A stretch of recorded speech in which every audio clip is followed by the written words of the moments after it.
Sometimes a crime happens and there's lots of conspiracy theories about what the crime is. And there's a lot of, oftentimes there's a lot of theories. People say, well, okay, it might not be the worst case scenario, but some fraction of it is true.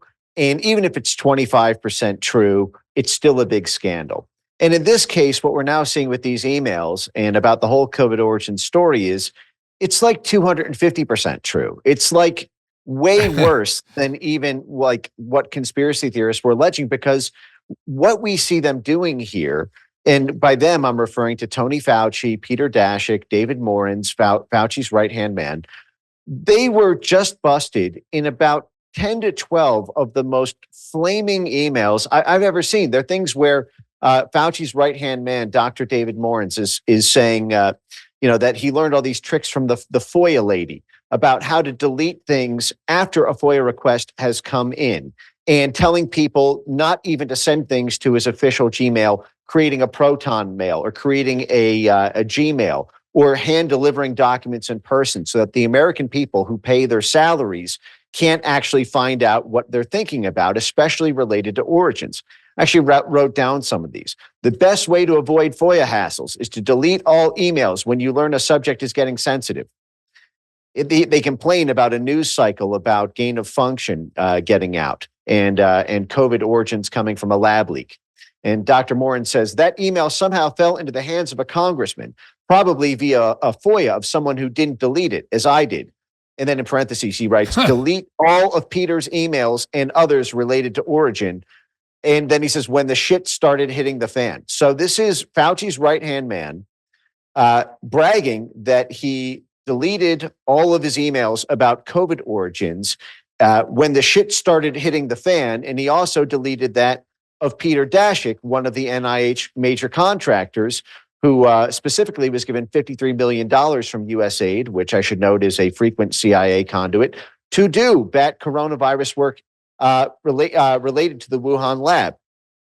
Also, intentional misspellings in order to prevent FOIA disclosures, telling people don't send me things, calling for a PR strategy referring to the orange blob, meaning Trump, not themselves, and bragging about ways to try to make the PR seem, quote, Trump infected, and then hoping that these bad news cycles go away as long as Rand Paul doesn't amplify.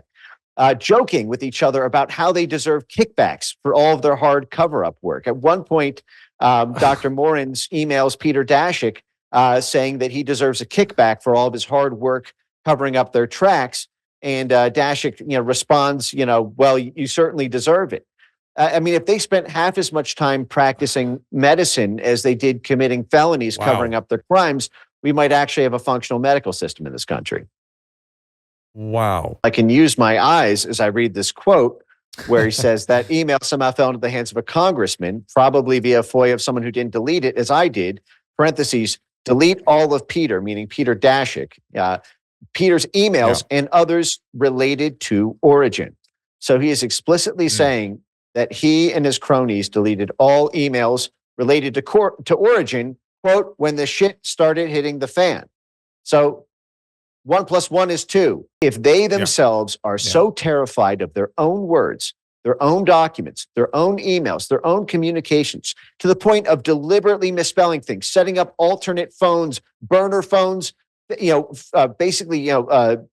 Proton mail accounts, email accounts, deliberately doing it when the shit started hitting the fan, this flips the burden of proof. As I see it, they need to prove to us that it was not a lab leak, because just from this alone, we see they were so terrified of what they all thought it was that they immediately deleted it, and they deleted it because they knew it would look so bad if their own words had to be played on a Jumbotron later.